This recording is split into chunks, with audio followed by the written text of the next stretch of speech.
You don't have to stare at it. Okay, cool. I'm like, Relax. I feel like I stir up in my heart somehow. So basically, what I want you to do, put your hands down like this. Okay.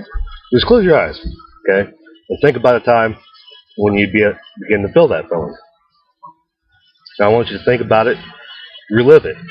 See what you saw, hear what you heard, felt what you felt, smell what you smelled, and so on. Think about it as vividly as possible, and I want you to double the size of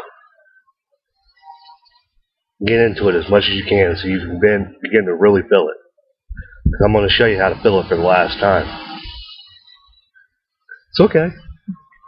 Relax. We're just using your imagination right now. The trance starts later. But by the time you go into a trance, it'll be too late because you already know it, but you already be in it. And you do it all the time. Now once you get there, tell me a little bit about it. Not the details, but I want to know if it's big, is it in color? Yeah, it's in color.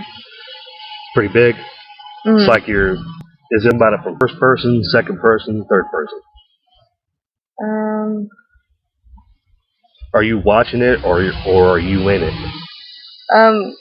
More watching it. Okay. Now tell me, if you used to push it back a little bit, does it change how it feels? Push it back. As in if it's further away from you. Like as if you was watching it on the cell phone. Okay. Does it change how it feels? A little bit. A little bit? Now what if you drain the color out? Turn it black and white. Is that how it feels? Just a little bit. Yeah. Okay. You know what a contrast knob is? No. Have you ever seen the old TVs, like the floor models? Yeah. And it's got a button on it, right? Or a knob that you turn one way, it turns the screen black. You turn it the other way, and it starts to turn the screen white. Yeah. Well, what I want you to do is imagine that you have some kind of control to turn it white or black. Now I want you to turn it white 3 times, like bam, bam, bam, just like that fast. And we'll do it one more time, bam, bam, bam. Okay. Now when you go to try to think about it, what happens? Kind of just not. Do you still have the same feeling? No. Okay.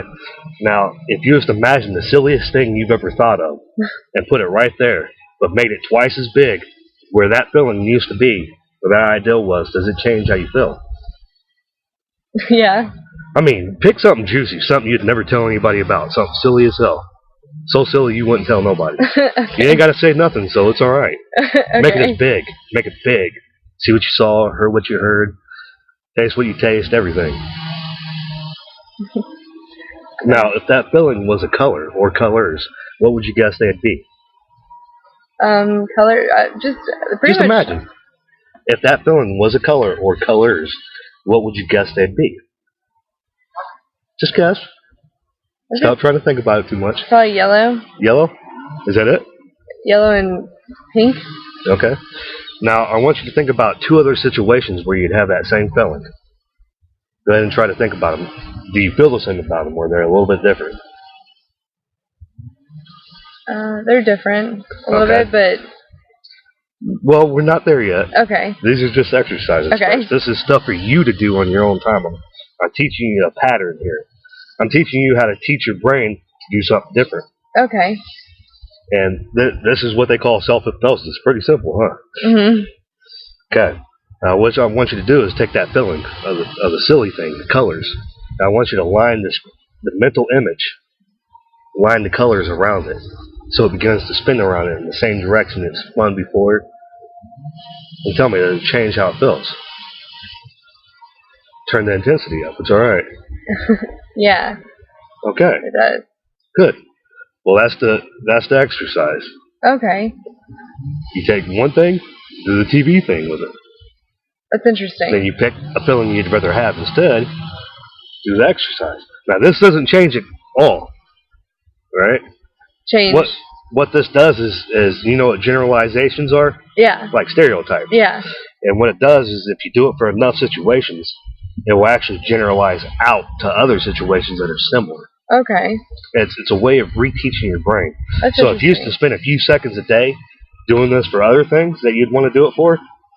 Like, say, if you had times when you felt bad that you didn't want to, you'd go do this exercise and redirect it where you want to go instead. Yeah. And if you did it just for a few seconds a day, after a week, you would have like dramatic change. I mean, you'd be like a different person. Yeah, that's really cool. And it's something that I've made up that's pretty simple, that it's just a two-step process, just that simple. The first one, then the second one. Mm-hmm. And the reason why that works is because there's an overlap between our senses. Like sometimes you feel what you taste. Yeah. Or you talk to yourself after somebody touches you. Or you somebody will say something and you say something to yourself. Yeah. You know, there's an overlap. It depends on the stimulus, but you got an ant on your collar. That scared me. It's right there. Right here? There. Right here? Okay, thank you. No problem. I hope it wasn't a red ant. That would have been scary. That was a big black one. Oh, it was a big black one, really? Yeah. That's scary. Thank you. No, I didn't want it'd bite you and then you'd be scratching. I know, that'd be scary. Well, that's not a good thing. You should stop doing that. Being scared of the ant? Yeah. You're how much bigger than it? A lot bigger. Okay. You ever been in a car stopped at a light, right? Mm-hmm. The light changes and you don't. Why it changes and you don't? I get You ever been on an elevator? The light comes on, the door opens, and you step out, and it's not your floor. Yeah, I do What that about, a lot. Actually. If you were walking into a room and just forgot what you was going in there for. Yes.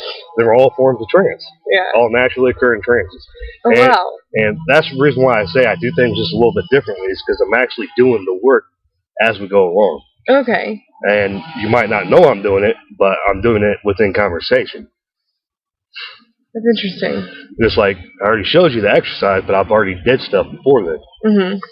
It's like that's the reason why the exercise works so well.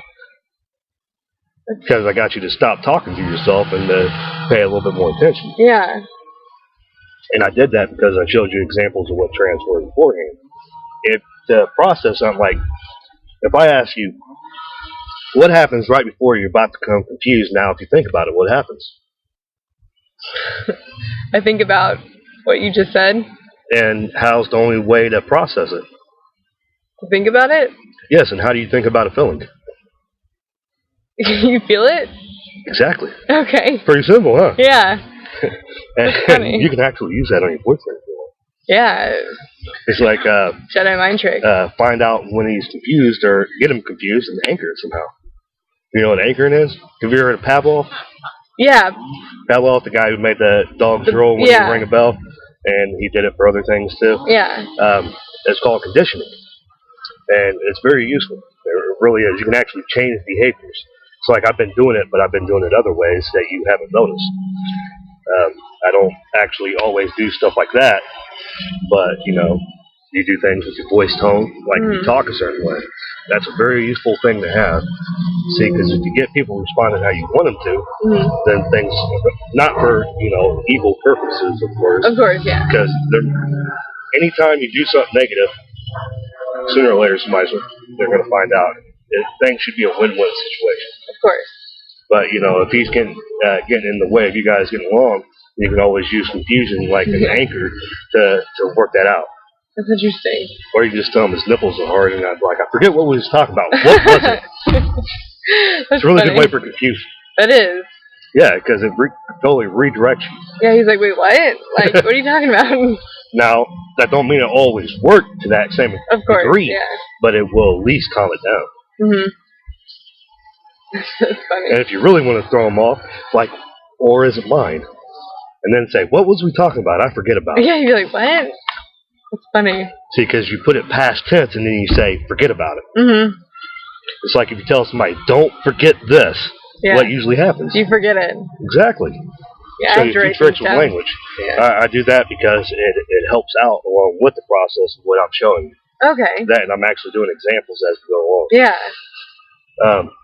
Now, tell me, I want you to think about 3 times.